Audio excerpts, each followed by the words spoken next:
Any questions for Dede? Dede, 4 touchdowns all last year, 5 touchdowns in the last 2 weeks. Just talk a little bit about how your game has grown and how your impact on this team has grown over the past 18 games. I mean, it's grown pretty heavily. You know, I have a different role on the team now, and I've just pretty much rise to the occasion and been able to make plays whenever they ask me to. Were you waiting for this time? Were you waiting? No one going into the season, everyone pointed toward you. Were you kind of waiting for this breakout kind of game or breakout kind of span to really help propel your game? I mean, I knew it was coming at some point in time. I just had to been able to embrace it whenever it came. Did you expect after the bye week that you would make a leap, maybe not this big of a leap, but a leap just because of where you were physically after that? That was like the crazy part about it. You know, going into the bye week, of course, everyone knows that I wasn't healthy at all, not even a little bit.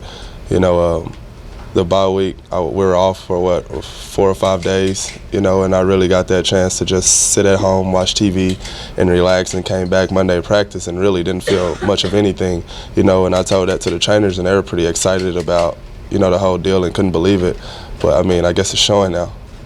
Did you feel like you were that far behind when you were the first 3 games of the season when you weren't 100%? Or did you think you were close? I wouldn't necessarily say I was that far behind, but I just couldn't move the way I wanted to move without feeling sharp pains in my hamstring. You know, pulled muscles is always a problem, and it's going to always affect you. This is my first pulled muscle ever, you know, and so everyone that I read up about that have like hamstrings or any muscle growing problems, like I feel for them. It's very annoying. Can you describe how your role has changed this year? I mean, it's changed a lot. You know, just the fact of being able to make those big plays whenever the time is needed for those big plays and just embracing the moment. Are you getting more opportunities to make these plays than you did a year ago? I mean, I wouldn't necessarily say more opportunities. I got the same opportunities last year. You know, it's just that it was my first year. You know, me at this level. You know, in front of everyone, I was kind of nervous, but now I've just relaxed and playing football. Obviously, it's great to have a big game, but does it mean more to you for it to come in a big rivalry game like the Texas game? Yeah, that was a huge impact. You know, I really wasn't expecting it. You know, I know I'm a decent football player, you know, when it comes down to it, but as far as it being a rivalry game and me going crazy the way that I did, that was pretty impressive.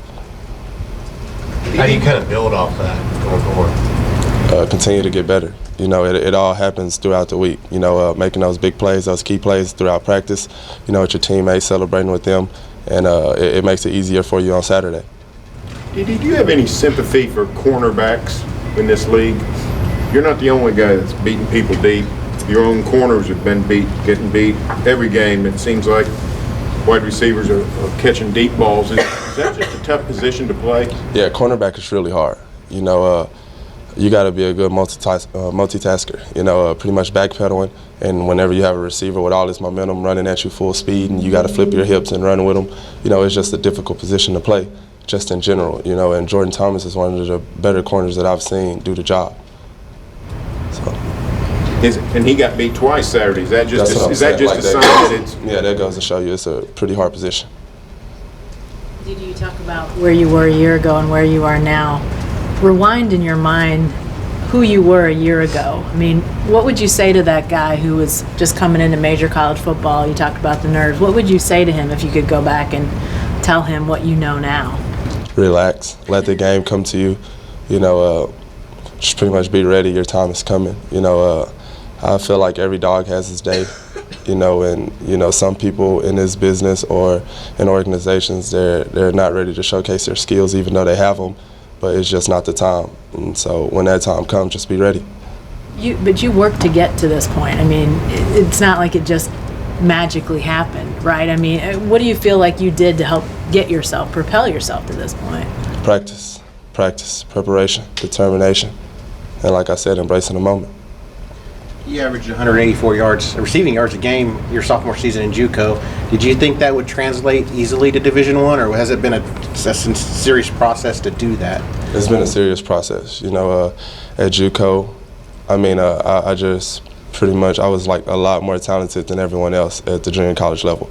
And that was the reason why I was so effective in junior college. But then you come over to Division I football, and everyone has the exact same mindset and talent that you have. So therefore, you have to work more so on technique than just your talent.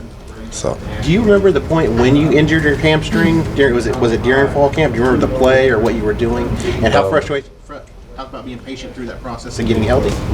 Well, I remember it. We were in the indoor facility, second day of camp, and it was towards the late end of practice, and they sent me on a vertical ball, and I knew for a fact that I wasn't getting the ball because Jordan Thomas was at least 12 to 15 yards off of me, and me just trying to run by him, eat up his cushion and just get by him, and that caused me to strain my hamstring a little bit, and I felt it immediately. I limped off the field, and from that point I knew it was bad, But with the great trainers we have here, they stayed by my side. They kept me in the training room getting treatment, and here I am now.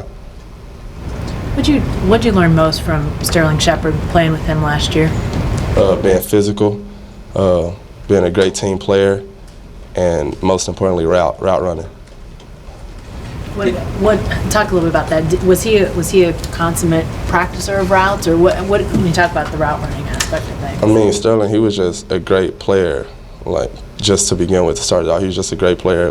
Anything you ask him to do, he can do it. And so whenever, I'm out there or in a huddle or different things of that nature, I just think back of him, and the great things that he did here, and me trying to follow in his footsteps, But he was just perfect at everything. He took route running very seriously. Of course, when the ball was thrown his way, he was always going to make a play. But just his route running, I really look more into that. Did you hear from him this week after Yes. Wisconsin? I talked to him after the game, and he was telling me I played a great game.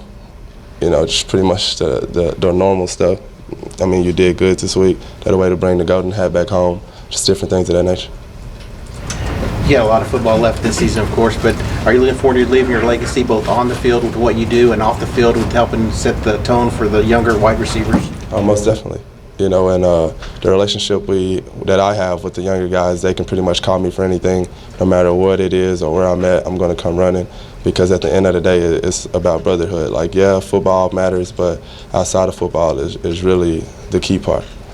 One of those younger guys we've seen is A.D. Miller. What kind of progress has he made? He's made a huge jump, and he's going to be a great player. If it don't come here pretty soon, most definitely next year. He's great. And he's going to be soon a first-round draft pick. Easy. Dede, just this past week, you had 2 teammates retire because of concussions. Does that make you think or just kind of appreciate the fragility of all this anymore?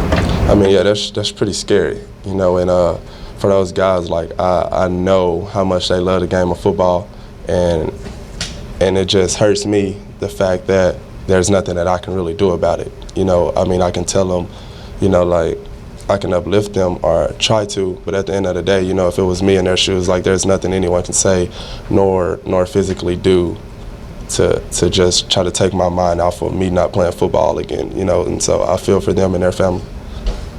You guys as a team, just how do you feel about that? Does this seem like an unusual amount of injuries and specifically concussions that are going on right now? I mean, yeah, but that's part of it, and we pretty much know that whenever we strap those helmets and our shoulder pads on, the risk, freak accidents happen every day, but that comes with it. That's the game that we love so much, and that's what you risk.